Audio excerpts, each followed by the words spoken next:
Good evening and thank you for joining us. Ontario's Minister of Indigenous Affairs was on the hot seat today at the Chiefs of Ontario 2023 Chiefs Assembly here in Thunder Bay. The three-day conference began this morning at the Valhalla. Lee Noonan was there and she joins us now in the studio with the details. Lee? Thanks, Riley. Minister Greg Rickford took a lot of heated questions from the Chiefs during this morning's sessions, and while there were some moments of levity, on the whole, the Chiefs did not go easy on him. Ontario's Indigenous Affairs Minister was only scheduled to appear at the Chiefs of Ontario Annual Assembly for 30 minutes, but for more than an hour, chiefs and their proxies from across the province grilled Rickford on a range of issues. For the Northwest, the questions were largely connected with lands and resource issues. Gull Bay Chief Wilfred King challenged Rickford on the legality of his government's approach to development projects that could infringe on Indigenous rights. That's a question I have in terms of your government that, failing to meet the consultation test, you're going to fail to meet the justification test under Sparrow as well. Could you comment on that, please? There are differences in opinion on how infrastructure should proceed, how resource revenue or resource projects themselves could and should proceed, and I remain flexible and open. I'm speaking on behalf of the Government of Ontario. He also alleged that negotiators on the Robinson Superior Treaty Annuities case were inappropriately suggesting First Nations resource revenues should be counted against the treaty annuities owed by the government. Maybe you could tell your staff that they shouldn't be making any of those kind of representations. Miigwech. Resource revenue sharing agreements are not part of those discussions unless they become it on the matter of future revenues from resources, once the treaty's settled. Martin Falls Chief Bruce Achnipanescum wants to see the province take a greater role in its First Nations prosperity table and in coordinating between nations concerning the Ring of Fire. How can we move forward with our First Nation communities involved with the Ring of Fire? And we have largely stayed out of it, just been funders so that this prosperity table can advance. Rickford promised his help to several First Nations who were looking for support in matters involving other provincial ministries, including Biktagan Nishnabek, who are making their appeal to the Energy Minister. We are on all the waters. We own the water and we own the land.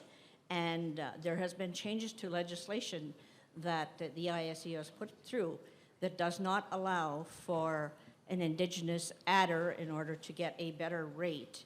And Kitchener-Mekusib-Ninewug, who are looking to simply get a meeting with the Ministry of Natural Resources and Forestry over historic grievances.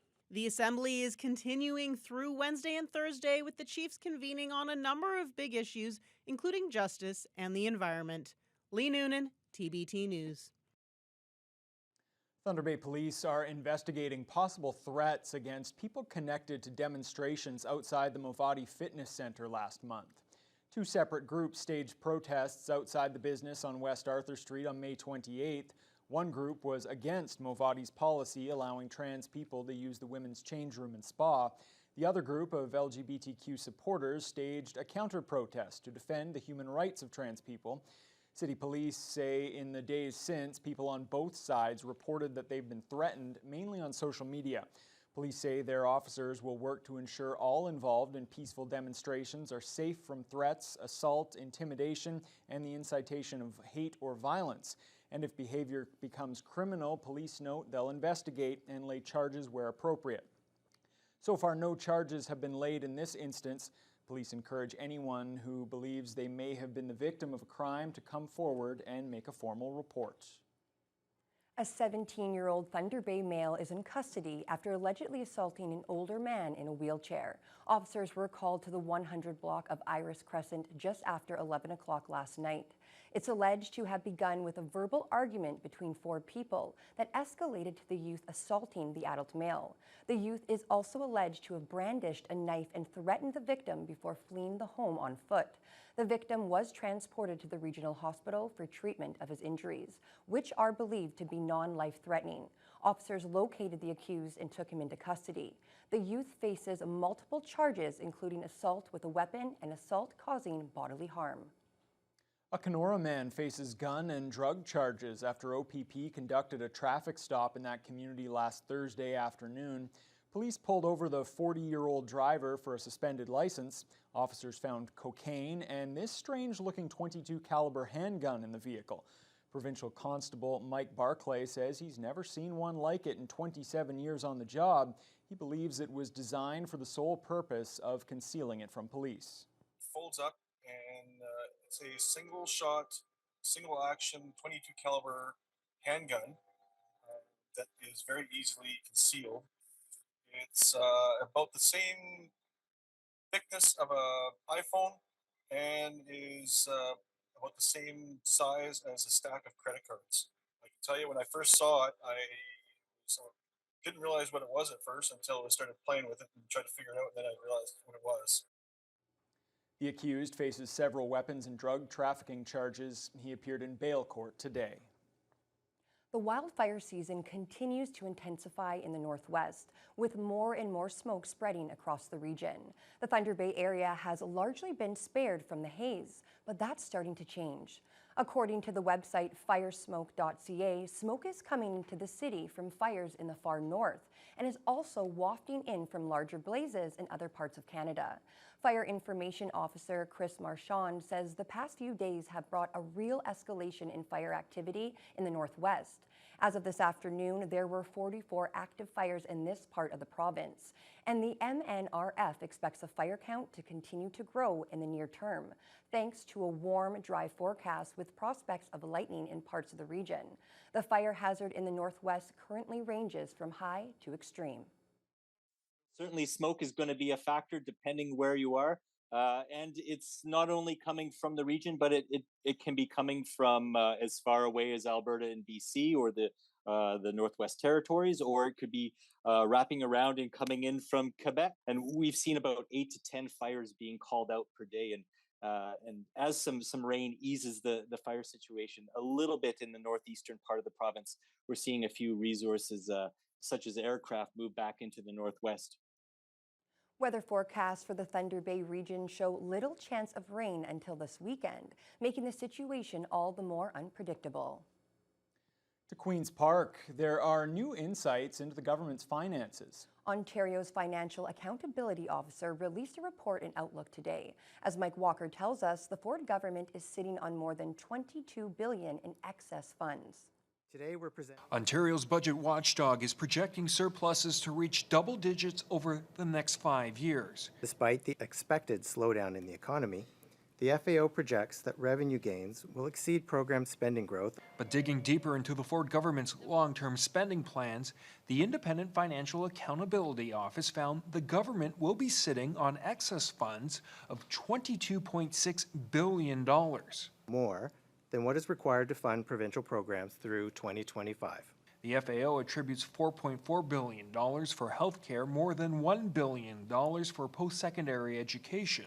A majority, $17.9 billion, represents what the FAO calls a contingency fund. That could be used, as we say, to introduce new programs, enhance programs, fund spending pressures. If the government allocates the money to the province's net debt, the FAO says Ontario's debt burden would decline for an unprecedented 7 consecutive years. They say they're being fiscally prudent. We say that they're being irresponsible. Critics say the money should be invested in healthcare, education, and affordable housing. What we all should be calling for is targeted and strategic investment right now in the top priority issues. There are so many people hurting in this province right now. The Finance Minister's office says the FAO's report isn't reflective of government spending, pointing to a previous projection of multi-billion-dollar shortfalls earlier this year. A spokesperson stating the FAO now says we're overspending on healthcare, post-secondary education, and other program sectors by billions of dollars. The FAO's snapshot in time simply isn't reflective of the realities of our government's investments in delivering better services for Ontarians. And that was Mike Walker reporting. Mississauga's mayor is officially running to become the new leader of the Ontario Liberals. Bonnie Crombie formally registered today. She's expected to hold a media conference tomorrow. Crombie jumps into the race after setting up an exploratory committee last month. Nathaniel Erskine-Smith, Yazir Nakbi, and Ted Hsu are already in the race. Liberal Party members will vote for their next leader in November, with the winner revealed on December 2nd.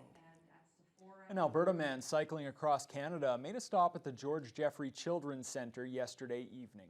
Matt Devine is raising money for You Can Ride 2, which provides adaptive bikes to children with physical disabilities. Devine's fundraiser is called Ride for Change. During his Thunder Bay stop, he went for a ride with some of the George Jeffrey kids at the facility on Brock Street. The organization currently has about a dozen adaptive bikes. The money Devine raises in Northern Ontario throughout his journey will be put toward a new one for George Jeffrey's collection. Devine recognizes this is no easy task, but says meeting the kids who benefit from the charity makes it all worth it. Beautiful kids, we've met beautiful families, and it's inspirational what they're saying about the adaptive bike programs and how much they help their kids. So that's my moments of inspiration between very, very small centers and towns where there is no interaction with the kids. It gets quite lonely out there. You can see they just feel very proud of themselves, and it's just something special that they're able to do with their family and with their friends. It helps them connect to the other children. Devine isn't stopping his journey when he hits the West Coast, as he'll also cycle through the territories before finishing the Ride for Change in Edmonton on August 27th. Local musical group The Sounds of Superior Chorus is celebrating its 50th anniversary this year, and the ladies marked the occasion in style this past weekend with their 50 and Glitzy Gala concert.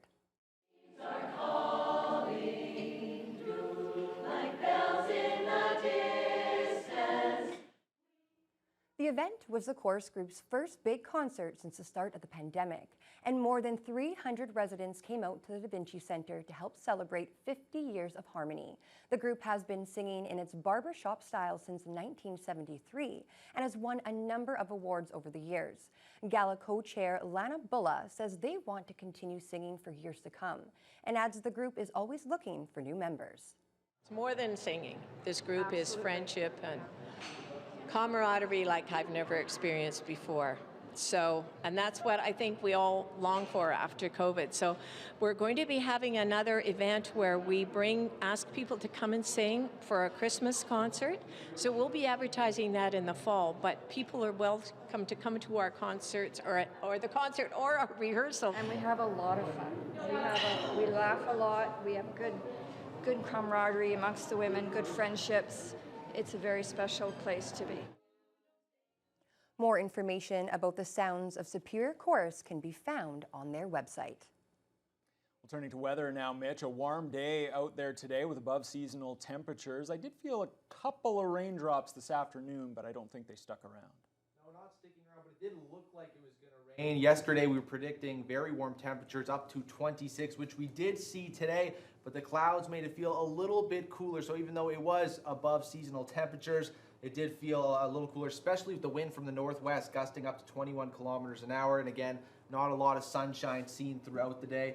As we head out west, the temperature is also above seasonable, around 24 in Kenora, along with Fort Frances at 27. They're seeing some local smoke in the area, along with plenty of cloudy skies. That's going to stick around heading to tonight, while a little cooler over in Red Lake at 17 currently with clouds in the area. Even cooler in Pickle Lake, currently at 15. Now, as we head farther northeast, the temperature picking up, especially in Armstrong. It reached up to 30 today, currently 29 with those clouds, while a little cooler as we make our way to Greenstone at 24. There is a slight chance of seeing a little bit of rain heading into tonight, but most of the rain is still sitting around Sault Ste. Marie. They've been seeing rain for about 4 days now, and it's expected to stick around with the system really swirling in the area.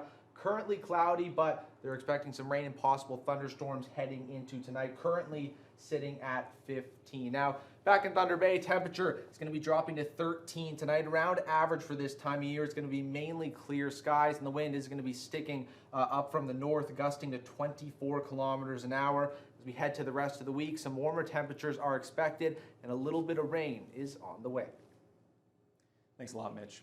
Well, a historic day in the U.S. today. Former President Donald Trump appeared in a Miami courthouse where he pled not guilty to federal charges against him. We'll have the full details when your Tuesday News Hour continues right after this.